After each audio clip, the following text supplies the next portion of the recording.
Sir ఒక్కసారి flash back వెళ్దామా sir? మన ఫస్ట్ గర్ల్ ఫ్రెండ్ గురించి.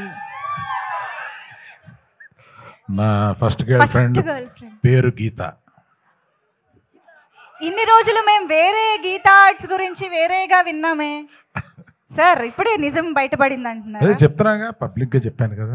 Okay okay, breaking news sir. ఏదో ఒక వైరల్ న్యూస్ ఇవ్వాలి కదా.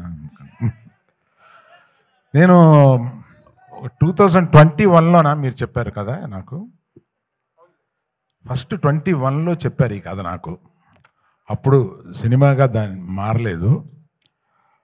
ఆహాకి వచ్చి ఆయన వెబ్ సిరీస్ కింద వినిపించారు దీన్ని.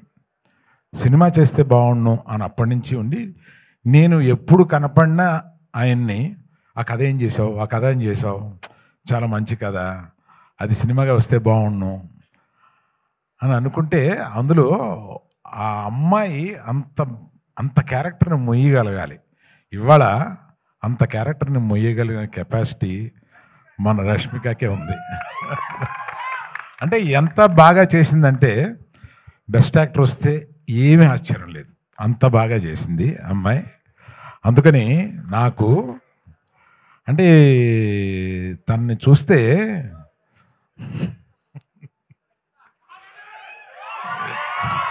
ఇటువంటి కూతురు ఉంటే బాగుండు అని అనిపిస్తుంది.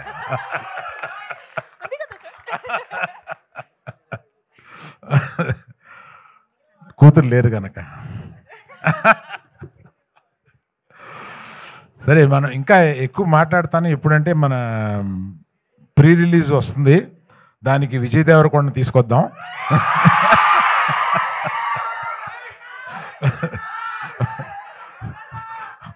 అడుగుదాం, వస్తారు అనుకుంటాను, అడుగుదాం.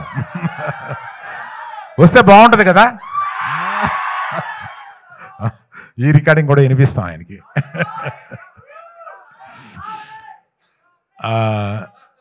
దీక్షిత్ ఏమైంది? ఆడియో రావట్లేదంటే సార్, ఒక్క నిమిషం, ఒక్కసారి చెక్. ఆడియో ఎక్కడి నుంచి రాలేదో చెప్పు, అక్కడి నుంచి చెప్తాను. ఇక్కడ ఒక వెరీ ఇంపార్టెంట్ అనౌన్స్మెంట్ వచ్చింది, అది మిస్ అవ్వడానికి లేదు. ఓకేనా? ఏంటమ్మా, విజయ్ దేవరకొండ పిలుద్దాం అన్నాను, అది వచ్చిందా? అది రాలేదా? అది కాదా, ప్రీ రిలీజ్ ఫంక్షన్కి విజయ్ దేవరకొండ పిలుద్దామని అన్నాను కదా, అది వచ్చిందా? సో ఆయన వస్తే బాగుంటుందా? అబ్బా బాగుందా. సో దీక్షిత్ అంత ఇంటెన్స్, అంత మంచి యాక్టర్ అనేది ఈ సినిమా చూస్తేనే మీకు అర్థమవుతుంది. అంతకుముందు అతను చేసిన క్యారెక్టర్స్ కన్నా కూడా అసలు అంత ఇంటెన్సిటీ తోటి చేయగలడు అతను.